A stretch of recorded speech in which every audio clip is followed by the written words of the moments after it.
Welcome to everyone from all of the places that you're joining us. We are going to be talking about cultivating cultural responsiveness, belonging and inclusion for young people.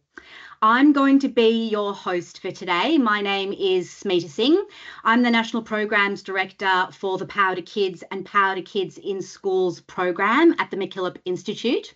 We're joined today by Dr. Bo Hu, National Program Partnership Manager from Together for Humanity, and Samangaliso Nyoni, National Cultural Practice Lead at MacKillop Family Services. Knowing personally the wealth of experience that our guests bring, I am particularly excited to be delving into today's topic. It seems very topical in our current world and local events, particularly around setting the scene for the generation, I think, to come, our future, our young people. I think we certainly see when we talk about culture, belonging and inclusion that when we are our authentic and whole selves, culture can be a really significant driver in a young person's engagement in positive and safe education, their relationships, their community. And I think we even see it in the way that young people connect with hope, aspiration, and motivation. But before I kick into the exciting discussion, let's, of course, acknowledge the lands on which we're all joining today. I'm coming to you from Bunurong lands of the Kulin Nation, and I'm paying my respect to the elders past, present, and leaders emerging. I want to acknowledge the grief and loss of our Aboriginal and Torres Strait Islander people, particularly thinking of the harm that has been caused by invasion and colonisation over the last 200 years, resulting in historical, cultural, and intergenerational trauma. We recognise that these lands have been the lands of learning and teaching since the beginning of time. We stand with Aboriginal and Torres Strait Islander people in solidarity now and always.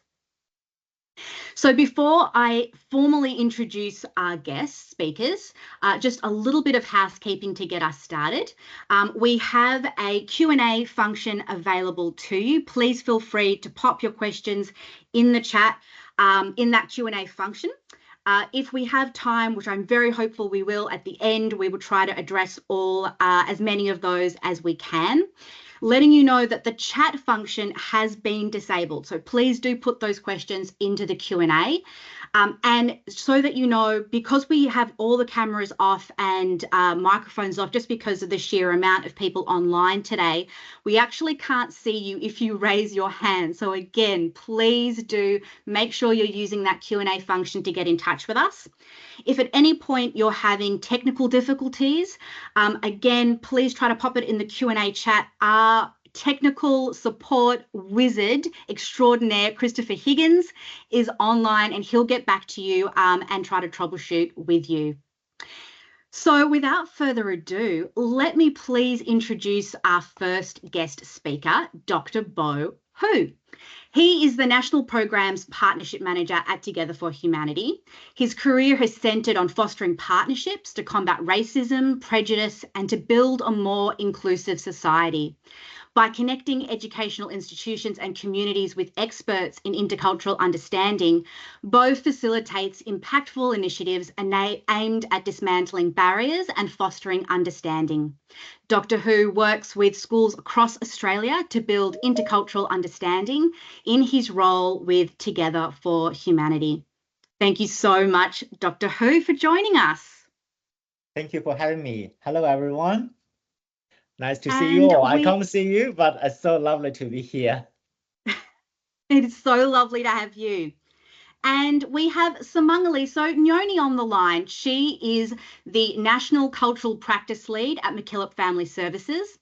Samangaliso is a social worker and counsellor with over 16 years of experience in her current work as a national cultural practice lead, although she is natural at it, I should say. She has a focus on multicultural communities, and she works on creating and implementing best practice in embedding culture and culturally responsive practice in the work that we do at MacKillop Family Services. Simangaliso holds a Bachelor of Social Work and a Master's of Counselling, another great wealth of experience. Thank you so much, Simangaliso, for joining us. Thank you for having me. I'm so excited to be here. And hello to everyone who's online. I can see numbers, but not faces. So look, to kick us off, we're going to start with just a little bit of an introductory, kind of question to ease you in, Bo and Simangaliso. Why don't we start with you, Bo? We'd love to hear a little bit about your work, what it is that you do and why you do it. Thank you, Smita. As you just mentioned, I work for an organization, a non-for-profit organization called Together for Humanity, and we work with schools to run workshops. So our organization envisions Australia where racism and prejudice have been eliminated, and every young person feels that they truly belong. That's what we do, and we run teachers' professional development workshops as well. And so what inspires me, to do my job is really about to witness the powerful impact of understanding and collaboration when people such as students, teachers, community members, we work together, overcome stereotypes and discover common ground. We can really grow together despite the differences, linguistically, culturally, or religiously. Yeah, so that's what inspires me to the work. I love it. What a beautiful start. And Simangaliso, what about yourself? What is it that you do and why do you do it? Thank you, Smita, for that beautiful introduction. So I am currently the National Cultural Practice Lead at MacKillop. So I've been at MacKillop for about 2.5 years. But why do I do it? I feel like social work or counseling actually chose me. I think I had a really deeper passion for really kind of sitting with people when they've experienced, the most harshest of experiences, and just to be a person to observe and witness their journey, really. And I think over the years, the more I've been in Australia, having come to Australia as an international student, I really started to, to kind of realize what it was for me and what it took for me to kind of integrate into, Australian life and the challenges that I faced, the curiosities and the questions that I had. And I think the more that happened, the more I also started to look at services and which include education, by the way, and started to realize that what else needs to be done in those spaces so that the services, our education system is fit for purpose for people like me, because I had done my primary school and high school not in Australia. So I was kind of thrust into this way of learning, and I just didn't have the tools that I needed to have, right? But I think with time and education and being here for 20 years, that's really why I want someone's journey to be a little more complex than mine was. And that's why I do what I do. I show up so that people can be liberated, so that places have a changed culture, so that we use words like we welcome, not we welcome, we accept people, not like we welcome like people are othered. So I really want to be kind of the change that I want to see. And that also starts with the language that we use. So I'm a massive reframer. I reframe my own sentences sometimes, and I do that with friends and colleagues. So that's why I think that's why I get up and show up and go, what is it that I can do today to actually liberate someone or to make someone included in whatever aspect of their life?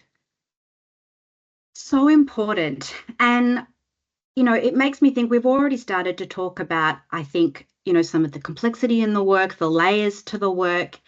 And we're going to dig a little bit deeper into that. But, just to start to lay the land, is there anything in your work currently that, really kind of sparks joy for you, but equally causes you despair in this space at the moment? So, Mangaliso, why don't we start with you? All right. Okay. What causes me joy? I think what causes me joy is when I hear someone saying, I feel seen. Just those words, I feel seen, is what causes me joy. But I think in the context of young people, it's seeing them being quite steeped in their culture, very connected, and actually feeling that they're really proud of where they've come from, that cultural identity and connection and who they are, and going, I am connected to culture. And this is what it looks like. Even though I was born in Australia, I come from a multicultural background, but I feel seen. I feel like I belong. Also, a sense of belonging is quite crucial in terms of my job. And I would say that's kind of the essence or the foundation of what I want to see for young people, feeling very connected, feeling very seen, feeling like they can have dreams that can be realized. No dream is bigger than your skin color or your journey or your migration journey, whatever it is. So I think that's what sparks joy in me. The despair, unfortunately, I'm going to call it out now because I hear this quite often, is the need for us to really drill down and explore and inquire around the unconscious bias that I've seen in so many spaces and the systemic racism that's very prevalent in most cases that I get pulled in, where a certain young person is described in a certain way, and without anyone inquiring why that young person is described that way, or shining a light on that piece of work that's really important for everyone to question our own unconscious bias, but also cultural humility, which we'll talk about a bit later. So I think that's what causes me despair, that I get into spaces rather than injecting that kind of cultural responsive practice. I'm constantly doing the advocacy of going, but what else? What else needs to be done in the spaces? So that's what causes me despair, but that's what also ignites the fire in me of going, I'm actually in the right place. Yeah, you're doing the good work. And Bo, what about for yourself? Anything in that resonate with you, or anything else that you're kind of feeling at the moment? Absolutely. As I mentioned, we work with schools, students, and teachers. And I think what brings me joy is hearing from students after our programs, especially when they say, you made us feel like, we belong. And particularly for students from diverse background. And we know Australia is changing. Our students, have very rich linguistic and cultural backgrounds, and also faith backgrounds. And so that's why when we work, our programs, it's not just about, delivering a program. It's about creating a space where students feel heard, respected, and valued for who they are.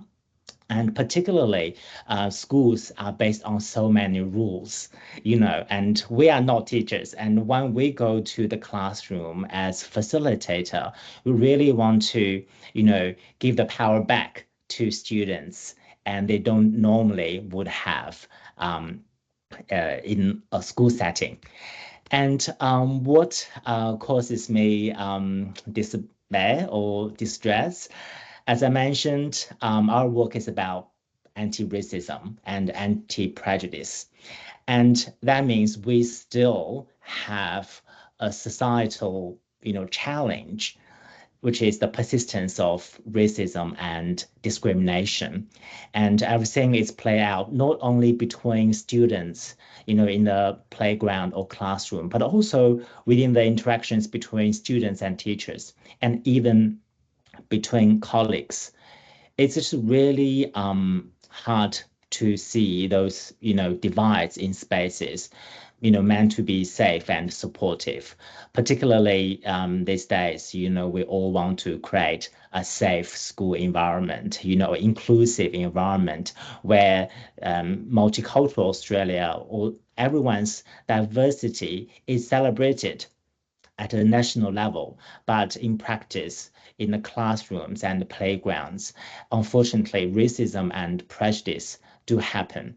And students from particularly intersectional backgrounds, diverse backgrounds, dealing with this challenge on a daily basis. Yep, absolutely. And I think it's a really interesting way to, I suppose, start this conversation, because I feel like we've got this wonderful group of people online, likely to be from a range of different professions, working with young people, who I'm sure I could, absolutely with confidence say that everyone here online really wants to be making a difference in this space. This is obviously, why we're all here having this conversation.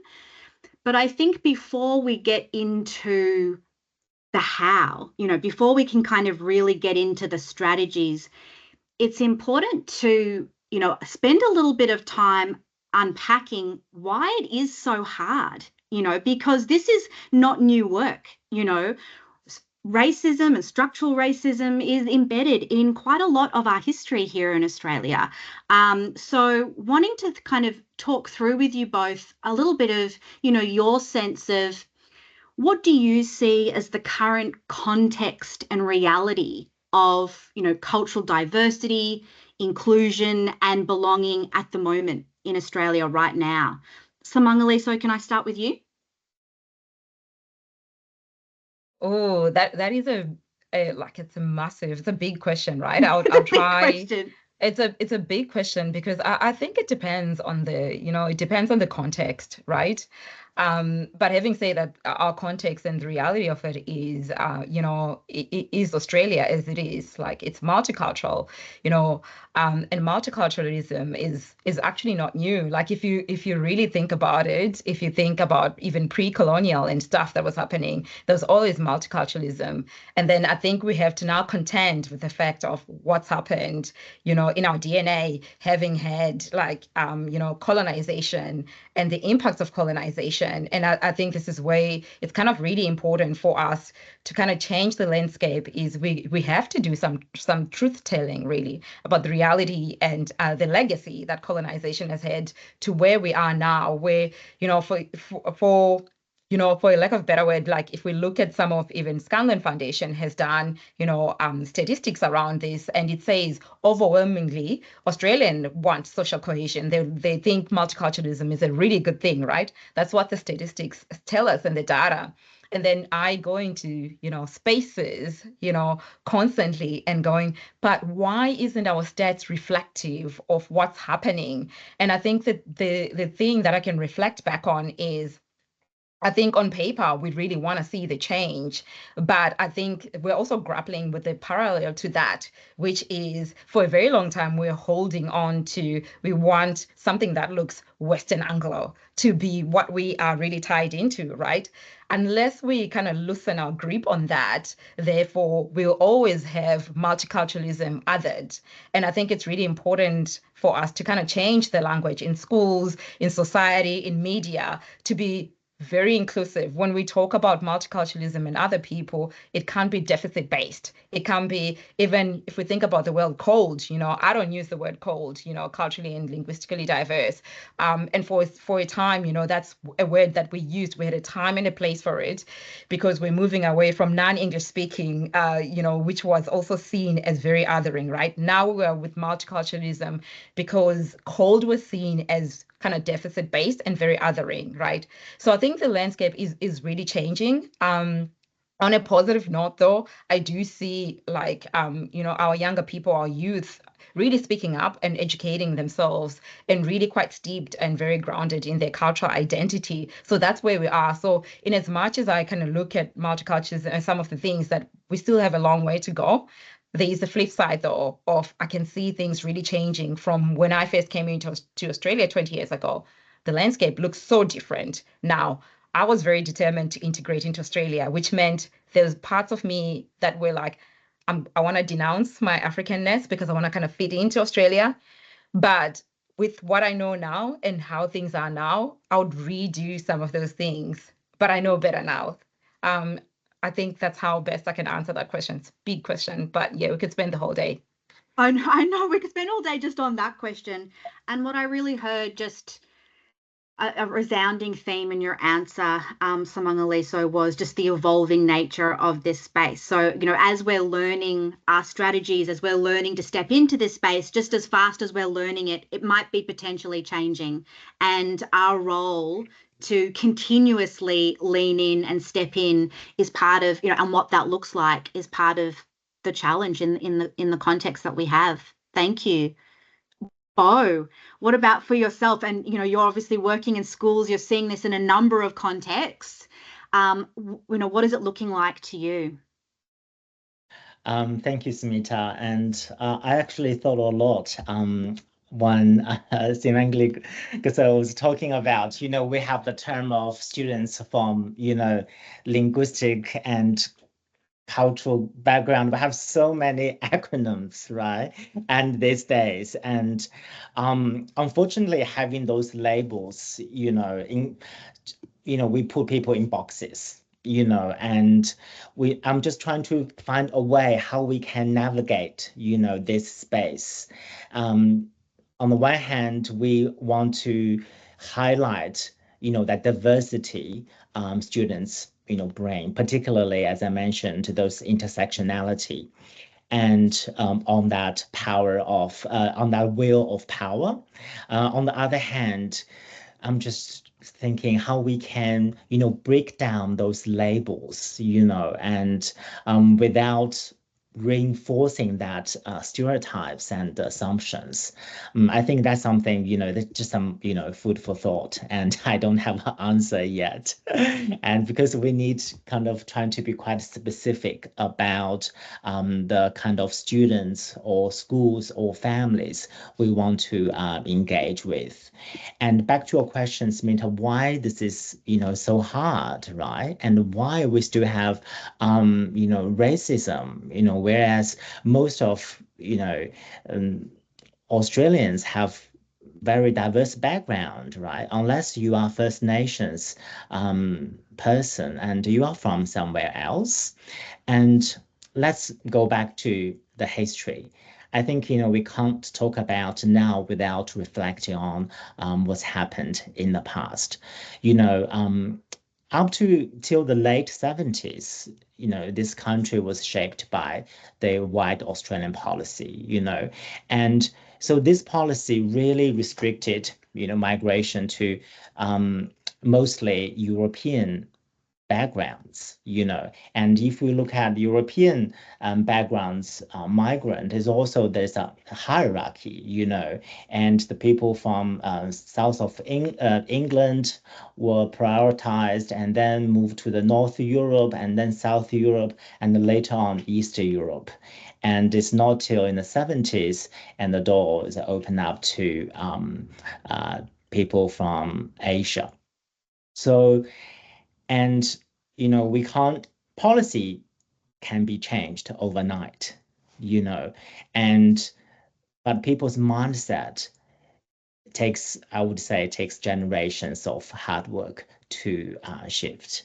And as much as we want to be inclusive, we have our biases and assumptions and the cultures that deeply embedded in us. So here, us, I mean, they are mainstream Anglo-Australians. And so let me make it clear, I'm here trying to, provide some provocation and put on a critical lens so we can have a bit of a discussion and reflections. Yeah. And so today, if you look at our classrooms and nearly 50% of, students' parents, at least one parent were born overseas, our classrooms really reflect this diversity. And so about 22% of our school students speak language other than English at home, and over 5% identify as Aboriginal and Torres Strait Islander. And I was just thinking, Semangli just mentioned, the world has always been diverse. And we used to have more than 200 Aboriginal languages. And now we only have a handful of languages are actively used between generations. And so actually we are killing diversity, right? And so this is just making me think it's a really tough and messy space when we're trying to shift, that culture. And particularly when there's another layer of that story is that power dynamic. And so such as, different multiple aspects of people's identity, ethnicity, gender, socioeconomic status, religion, and also career, status. And we recently went to a workshop and we talked to some students, and if you look at them, you thought they're from very privileged background, but we saw this year 9 Australian girl, and she has to look after 2 disabled younger brothers and terminally ill mother. And think about that, stress. So that all happened in the classroom. So back to the question, why it's hard? Because it's messy and really need to take, let's say, a case-by-case approach as what the McKellar Institute always do. And when we, have a family and a child in front of us, we really need to look at them, just for themselves and not just trying to think, oh, you belong to this category. And yeah, I hope I answered your question. Oh, look, absolutely. You've already raised so many different avenues that we could really go down, Bo. And I'm reflecting as you're talking around the complexity for us as professionals in this space, because what I'm really hearing from both yourself and Samangaliso is we're all managing our own identities. For many of us, we might be managing our own diverse identities. And then we're in a position where we're supporting young people to manage theirs. And you've got 2 working in parallel together. And then, as you say, Bo, we're looking at the intersectionality of that all and the diversity of experience and background that comes with all of that. So it becomes messy. And the idea of a kind of clean cut, you can do this in any given situation, it just doesn't apply. There's just so much gray and movement and color, in this space. Excuse the pun. You're going to hear lots of puns from me today. No, I'm joking. But I think it's important, I suppose, when we talk about, what I think you've both laid out there, the complexity of the landscape and, our kind of place to step into this work.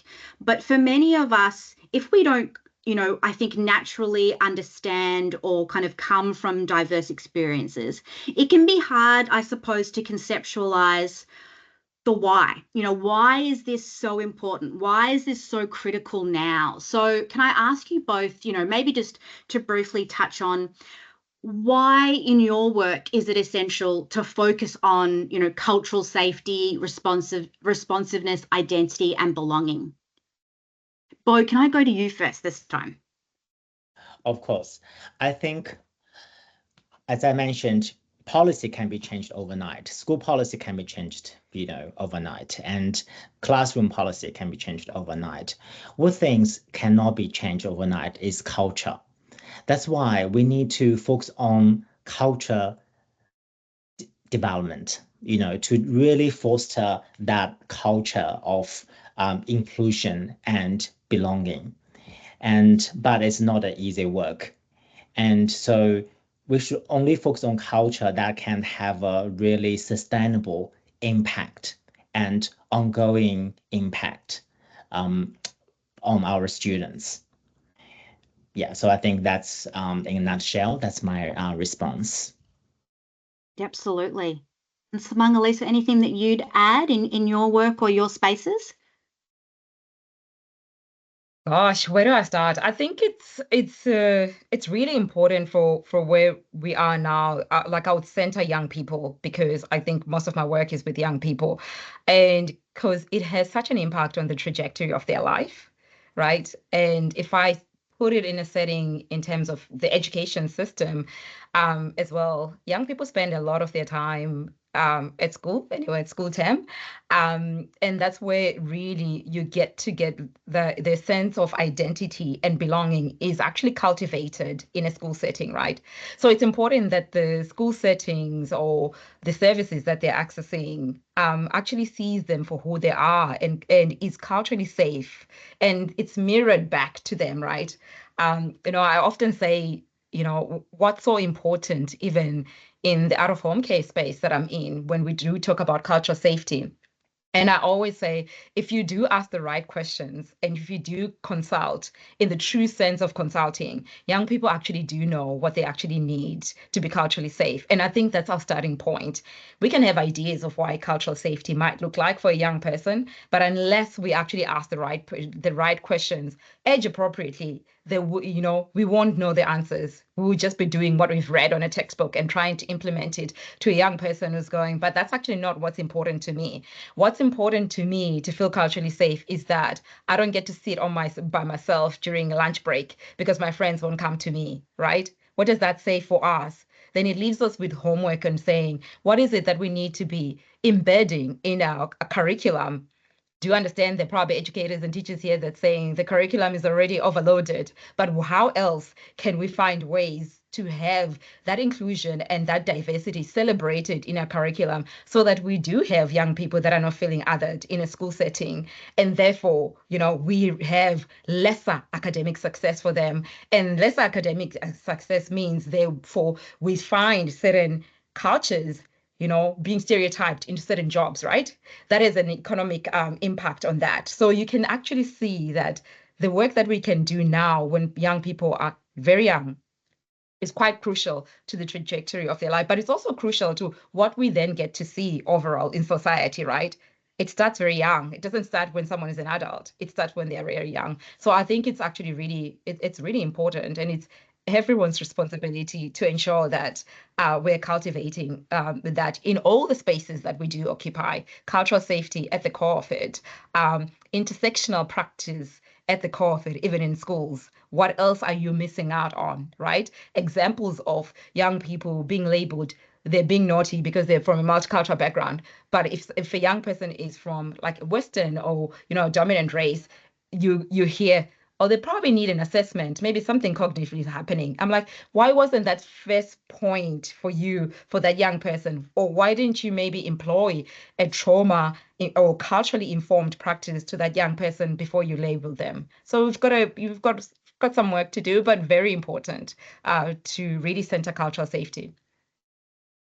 So, from that, what I'm really hearing is there's a real imperative, just I suppose, in terms of the nature of schools stepping into this space, just purely because of the access to young people, the impact to young people, and then, how that will. I really loved the wording that you used, Bo, around, culture development. That actually, as educators, as professionals in this space, we're actually what a responsibility to hold, that we are potentially developing the cultures of young people who have cultures different from our own.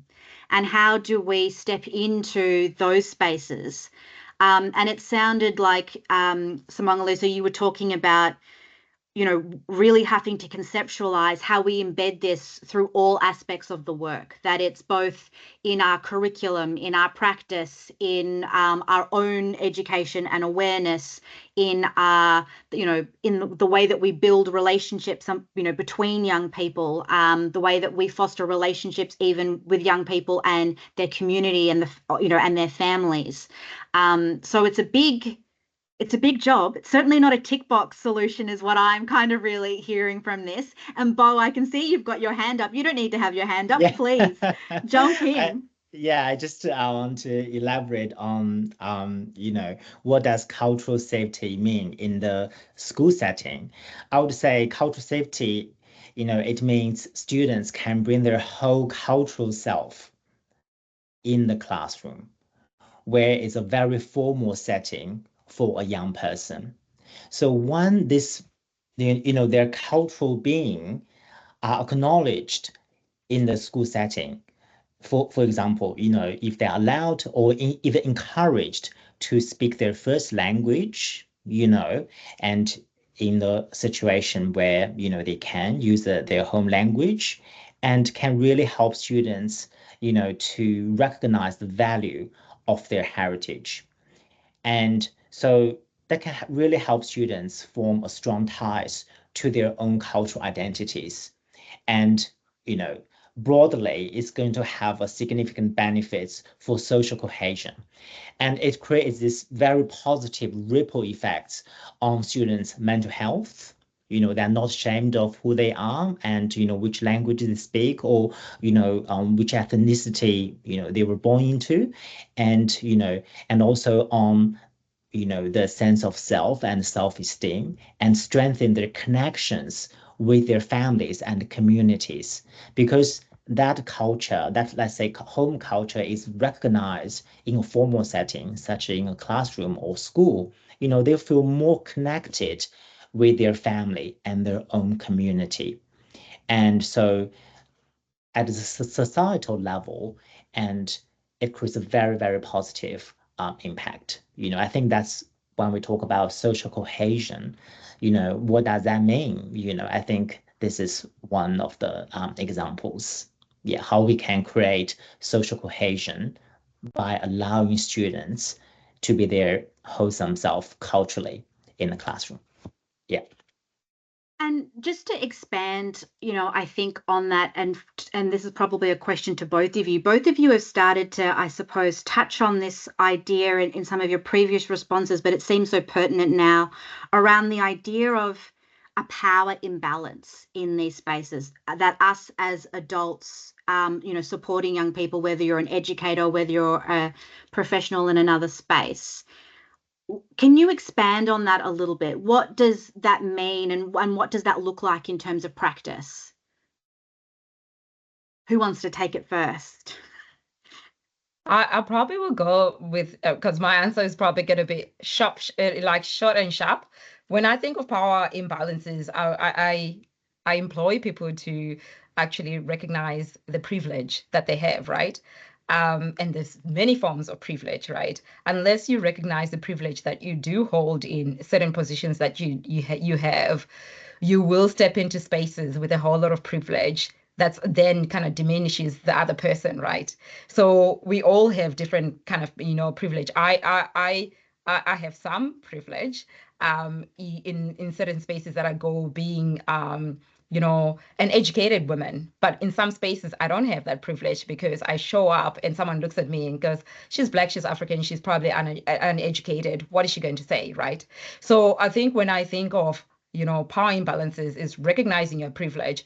And this is not to say privilege is we demonize privilege. I think it's how you use it and how you then situate yourself in things, how you then speak to people, recognizing the privilege that what are you doing intentionally to kind of really reduce the power that you have when you do speak to a student, when you do speak to a parent who might say to you, English is not my second language, but I want to understand my child's, educational journey. Are you also going, that's really important for you, and you're taking time in a very busy, teachers are busy, educators are busy, but are you taking time to say, I'm going to arrange an interpreter and I'm going to make sure that you do actually understand what's happening for your child, because you are as important, as the other parent who speaks English, you're as important in understanding that, right? And also it's in the languaging there of not saying, oh, there's a language barrier because you can't speak English. And usually my comeback to that is going, well, there's clearly a language barrier because you also can't speak Shona, because I speak Shona, right? So therefore it's not whose barrier is it? Who are we centering as the person who's being a challenge? It means that we're saying to parents, why do you not speak English? So there's a barrier there, right? It's also within the way we approach teaching as well, recognizing the different learning needs that, our young people, have, but also the resources that we use in classes. I grew up in Zimbabwe, where it was still there was the legacy of colonization. And with that legacy of colonization, all our books had white faces. So what did it say? It reinforced every day I opened a book at school. It reinforced the idea that I was lesser than a white person, right? Unintentionally, but that's what I was absorbing all the time, right? So we need to see differences as well in schools, right? That's how you're going to break some of those power imbalances of going, I can be anything because I see someone who looks like me on the board. I see someone who looks like me in the book that I'm reading, right? We could go on all day. I'll pass it on to Bo. I really moved by that. Bo, is there anything that you'd add to that? Yeah, I, excuse me, echo what Simangaliso mentioned, that, situational nature of privilege. We might hold more power in one situation, but not in another situation. And I think as educator, or as I would say, modern human being, we should be aware of, all the privilege we have. And privilege is not a bad thing. This morning I was talking with another colleague, and he saw this lecture, a white lady talking about white fragility, and he's very impressed the depth of her teaching. And so he said, that's what we can't really simply rely on people of color or marginalized group to do equity and inclusion work. We need allies who hold more power, to work with us, to stand with us, to fight for us. And I think that's why it's a collective. White privilege is not, can be used very productively. And so I work with, all of you guys, and plus, Chris Higgins. Chris is in the background doing all the tech support. But, over the years, we've been working closely and support each other. And, and he's an ally, for diversity and inclusion work. And so I think people just need to sometimes, create that safe space for people so say those things out loud. You have the privilege, that's fine. Can you help me with something? Because I don't have the power. And another very practical example, let's say in our schools, and let's say a student often provide translation or interpreting, services to their peers or their parents. And in social linguistics, I think there's a term called child brokering. Yeah, because it's like, in the middle. And so young person, although they don't have, much power, but in that particular situation, their linguistic competence is power. And I think we should really, use just, trying to be open-minded, and take a step back and to learn from everyone. There's always something we can learn. Yeah, even from a young person. Oh, so many fantastic learnings to take away from that alone. I'm already thinking, what a great reflection point for us all to walk away from today, to be able to say, how can we be, allies of power? And, what is our power? Because all of our power looks different, and how are we going to bring that into the work? So, already a spot of inspiration to bring us through. So look, let's move into some really kind of clear, I think, practical strategies, because I think it's, we've been talking about some of the conceptualization, the importance of it, but it's really important that we're able to walk away, I suppose, and think, this is what I can actually do. This is some steps that I can take. And so, Simangaliso, if I can start with you, what are some strategies that you would recommend to, build cultural safety and cultural humility in the environments working with young people? A starting point is all that work starts from here. It starts internally. So I think it's about, if we're to change culture, it has to start from us, which is really succinctly, described in terms of cultural humility being kind of an ongoing process, right, of self-critiquing and reflection. And that's kind of really key as well, going back to even what Bo was talking about around, names and labeling and wanting to have different acronyms for things. And what is it, that could make us on an even ground, right? Is everyone, including, people that are from a dominant culture, for lack of a better word, is they have to be labels as well. I go into spaces, and when I do some of my workshops, I do ask everyone to introduce themselves with culture in mind. And I always preface it by saying, just because you're Australian, white Australian, doesn't mean you don't have a culture. So tell me. And you find people most of the time saying, but I don't really have a culture. My culture is boring. I'm like, that's your homework though. Reframe that. Because the minute you say my culture is, you're already saying you're othered as well.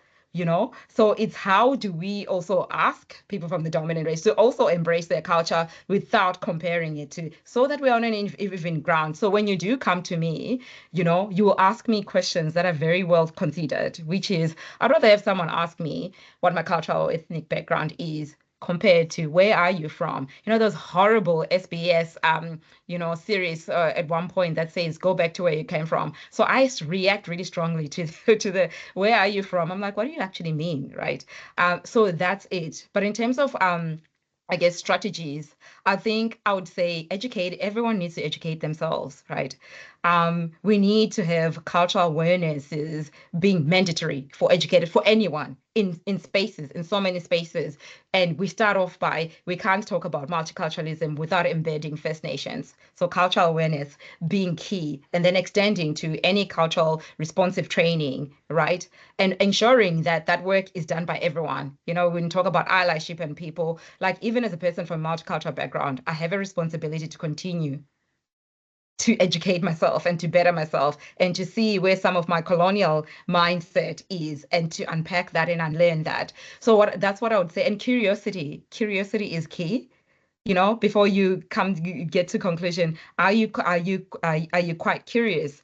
Start looking at your environment, start looking at the way you grade, you grade your students as well. Is there an unconscious bias that's there, or in the way you think about them or talk about them, right? That's what cultural safety is about, as well, and much more, and much more. Don't just practice cultural safety in the classroom. Practice it beyond. Let it be part of your default. Practice it beyond the classroom, and that's what's going to create change for everyone. So Monalisa, can I ask you to touch on, sometimes young people, they themselves might not know their culture, they might not be connected to their culture. What are kind of strategies that, you've used or, you've seen work well that might kind of help to bridge some of that work if that's what the young person wants?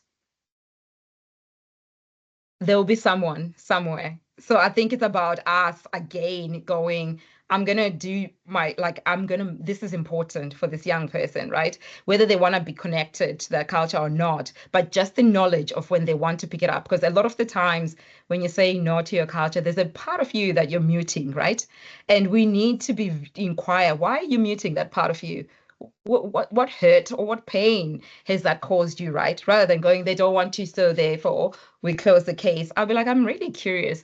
What do they actually know? We have young people that say, I don't want to have anything to do with, culture, because they've experienced either violence or they've watched social media and the media painting people that come from their culture in a certain light. And I'm going, unless I have that conversation and actually educate that young person, we're going to have a young person who's so confused about their identity, and then it filters to the emotional and mental well-being. So it's a lot of going, who else knows the information? Don't just take first word, just go, now I've got a homework. I need to actually truly find out where the source of it is coming from. Amazing. And Bo, now I'm also really conscious Doctor Who has to go to another webinar because he's so popular. But Doctor Who, especially because you're in classrooms across the country, what are some of the kind of key strategies that you see really working well to build that kind of school-wide culture of inclusion? Absolutely. I think practice cultural safety in a school setting is to practice culturally responsive teaching strategies. So I have three strategies broadly. The first one is to recognize and to celebrate cultural differences. As Mangaliso just mentioned, some students, they probably don't want to share about their cultural background, right? Because of, their identity, challenges. It's, identity is a lifelong journey. And so I think within this first strategy is the first step is to research and research about your students, their background, and create a safe space for them to share with you about, their stories. And the second one is, integrate. And once you find out their, cultural backgrounds and integrate that, in your teaching practice, let's say finding, teaching materials that reflect that culture, or not just, Anglo, Australian materials, right? And another one is to celebrate, but celebrate here, I propose the idea of celebrate plus. And if we simply celebrate diversity by, putting on a, food festival, or, every kids dress up during their Harmony Day without having those hard conversations that discussing about challenges coming with diversity, we are not, doing a productive work, And another one is to recognize and to celebrate cultural differences is through visual representation, like, multilingual signage and stuff like that. And the second strategy is to involve students in decision-making processes. And, schools are based on so many rules. And have we actually included students in the decision-making process?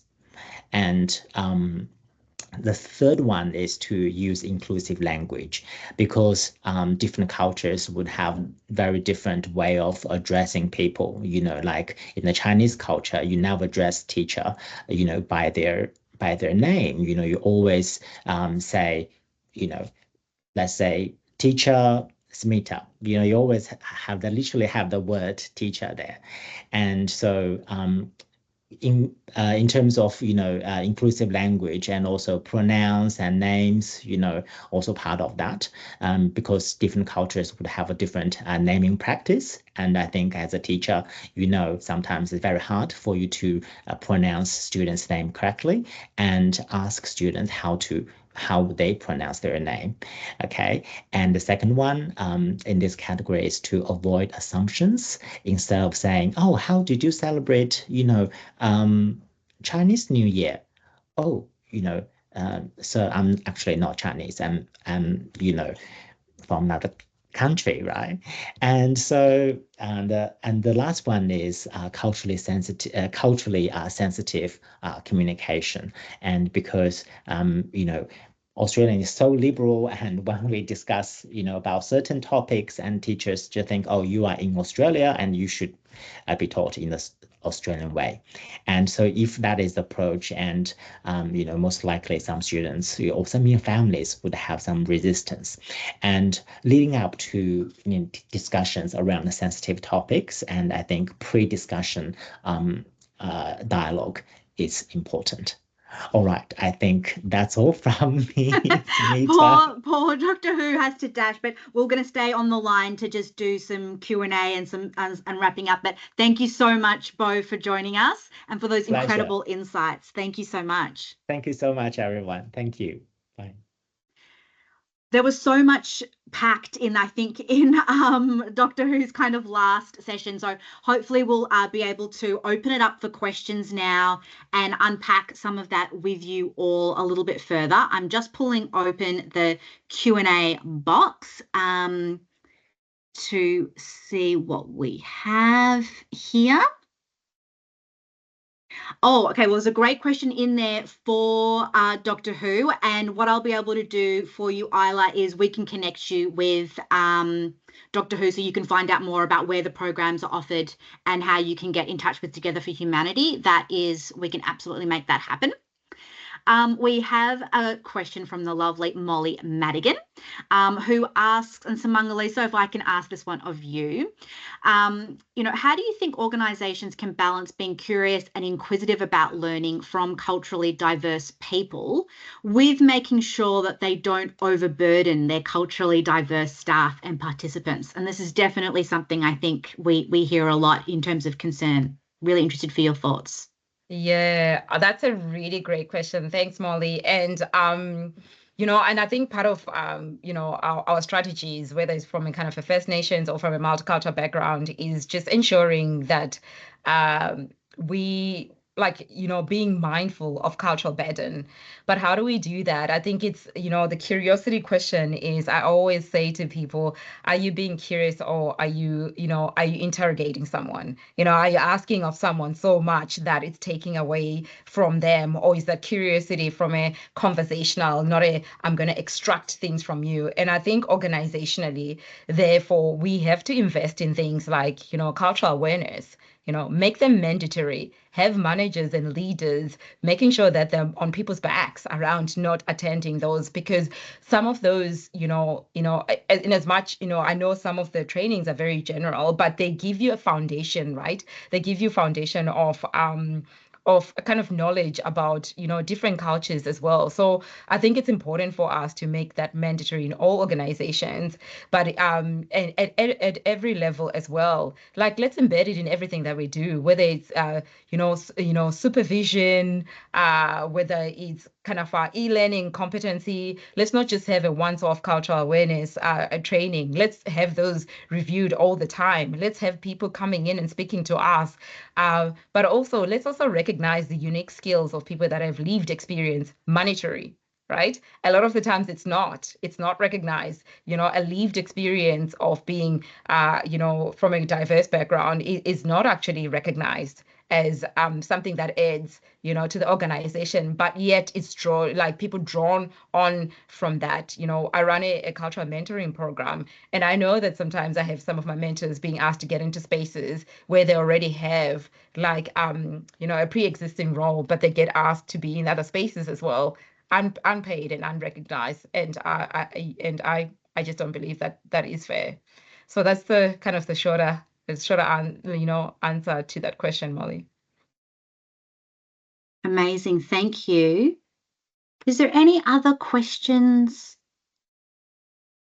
from the audience? I feel like this has been a little bit of like a really fast-paced kind of moving conversation. Yes. On really big, like hard topics. And, I really just want to call out for our audience that, these are topics that require ongoing conversation.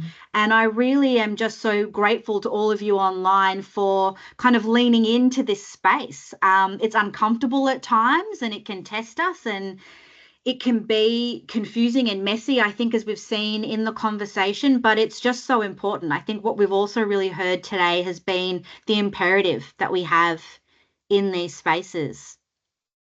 I'll just give everyone another 30 seconds or so to pop any last minute questions in the box, and then I'll hand to you, Simangalisa, for perhaps your kind of final offering. But I suppose for myself, in terms of, really what I've taken out of the session and some of those kind of core themes was, I think, we started out talking about how we can help our young people be seen and be proud and connected to culture. But we also really started unpacking, the impact of unconscious bias and, perhaps historical racism, and how those mindsets present themselves in the classroom or in our workplaces, and how complex it makes the space as we're all trying to navigate our own journey, as we're also supporting young people in this. I was really taken by, some of the really kind of key phrases that both of you were using around, labels, and how often we use acronyms. And I really took away, that labels put people in boxes. And I just thought that was such a powerful phrase to take away, that as something really small and concrete that we can move from, it's actually thinking about people as a whole. And I really loved your reflection, Simangaliso, around when we see young people perhaps leaning away from their culture, that do we actually need to ask the question, why? And what could we be doing in the space to actually create an environment that allows them to feel proud and belonging and authentic, and to be able to bring their whole selves. Simangali, so is there any kind of final offering that you would, want to give the audience to take away? Oh, you've gone on mute. I had just realized that because it went flash. I think to finish off, it's just been a great opportunity, to be in conversation. I feel like we're speaking at people because people were online watching us. But I think I'm really grateful that, there are people that have shown up and thought this was a very important conversation to be a part of. So I think I'm really grateful for that. And I think the work continues. I think having these conversations and being intentional about change is quite key. For those that do have time, I would also implore you to be reading, the Multicultural Framework Review, which really talks about, the voices of many, because I represent part of multiculturalism, not all of it, but the voices of many that have come together and spoken about what they see, what they want to see happening as change within the education system.